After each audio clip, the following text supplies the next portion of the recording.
if you decrease taxes and then also stop the out-of-control spending, would that not help the situation? Okay, so the question is really relative to the idea that if you decrease taxes to businesses, would that help stimulate some growth? Right. And what is it that causes businesses to grow or even add jobs? Profit. Right.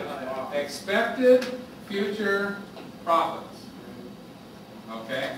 So, Tom, would you like to respond to that? Because she's relating back to the Reagan era. And do you think that the Reaganomics or the Laffer curve is something that we need to consider again as a way to stimulate the economy? Well, what Arthur Laffer did was he suggested that businesses who pay lower tax rates keep more of their income, and because they can keep more of their income, they will further increase their own investment and develop the economy further. Those of us who have to pay higher tax rates are discouraged from whatever activity we were engaged in that incurred those tax rates. So the argument was that if businesses had a lower marginal tax rate and kept more of every after-tax dollar, that they would in fact be stimulated to further increase production. That's the rationale.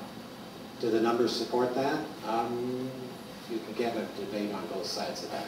Yeah, you could. All right.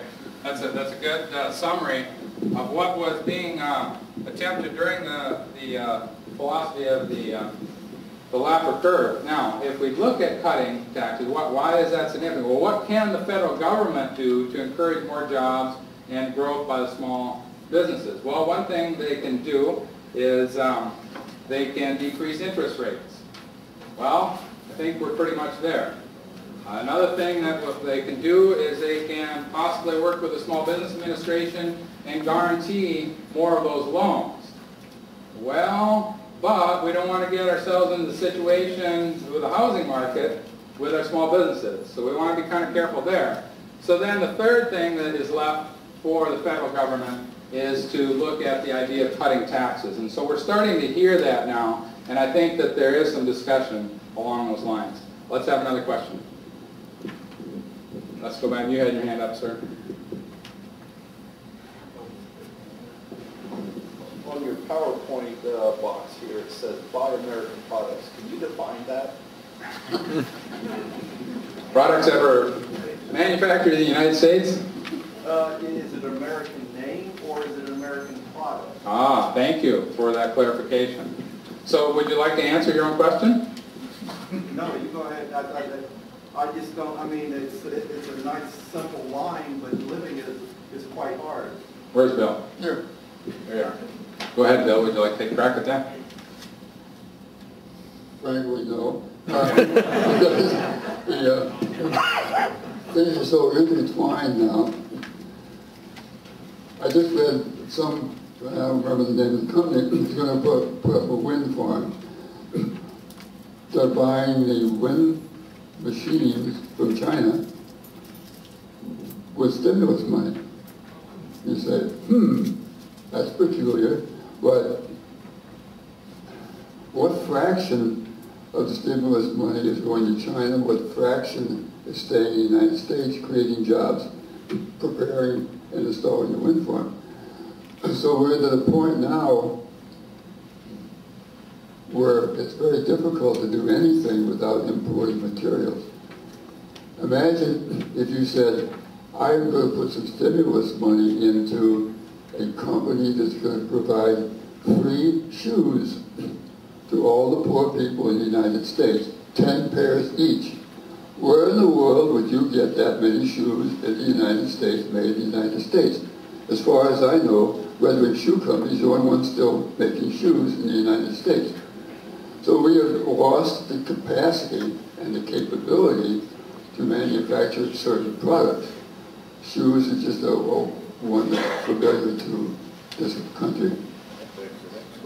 Yeah, that begs another question. But let's just break it down to a small level. When you go shopping, just take a little extra time. Here's one for the guys. Tires. Just take a little extra time when you're standing at the tire desk. Usually when you go and get tires, they'll have maybe 3 or 4 different brands, possibly. Ask them where those tires are made. And if you have to spend a couple more bucks for made in America, there you go.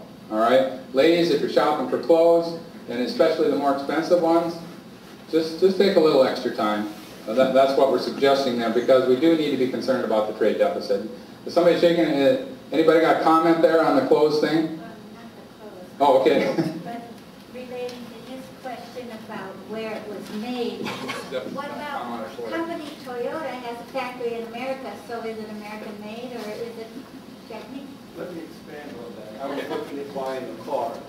Was looking at a Saturn SUV, a Honda SUV, or a Toyota SUV. Guess which one had the greatest domestic content? Which one? The Honda. It was actually built in America too. Okay. That's good. Good case in point. The point I think that's being made. But all of the supplemental jobs, added on to, you see, when you increase a factory job by one position, that expands geometrically. So is it the profit goes to Japan, or is it the equity built within the United States? Okay, I think the takeaway here is just take a little extra time to do some research on that, because it is interesting. We'll learn something, if nothing else. Go ahead, Doug. I was just gonna say, I'm not sure, but like Why not? General Motors, now, that sounds like American, but all their vehicles aren't made, in the United States or assembled. So, there you got an American named product, and it may be coming from out of the country. Okay, so it says, you generally assume that it might be American made, but maybe it isn't. Okay, another question. Over there on the side. What do you think? What should we do here to, everybody's shy. I don't know how to manage this. Could it be that it's the Sorry? the free market? Could that have to do with why nothing is being made here, why we produce nothing? It's because it's a profit-driven motive, and that's wrong. Okay. I want some comments. I want you to talk. Okay, ma'am, back in the corner. One of the reasons automobiles, television sets, and other items of that nature were originally made in Japan is because Japan looked at our products and they said, where are they wasting money? Where are they spending their money? And it was on health and pension plans. So their government pays all the health plans. They don't have, when they build a car, they don't have all those extra expenses that a car manufacturer in the United States has. Okay, so we got some global economic competition going on. All right, yes, sir. The number one cause of all these problems is not anything that anybody's mentioned in here. The number one cause is obvious. It's the government. Government manipulates everything to take the advantage of it. They spend all the money. They take all of our money. We can't spend it on stuff we want because they're spending it. They manipulate the tax codes so that General Motors can't go out and rebuild the plant. They have to source it overseas because the overseas people get tax advantages that General Motors can't get, because the government doesn't want General Motors rebuilding their plants because it takes too much of the tax money the government gets. It's example after example after example. It all comes back to the government. So the government changes, we're not going to get out of this problem. Okay. All right, we're getting some people that are willing to stand up now to come to the microphone, so this is good. Just as a reminder, my name is Mark Peterson from Rochester. Just as a reminder, we are the government. It is your demands of government that creates government spending. And this is part of the discussion we were supposed to have.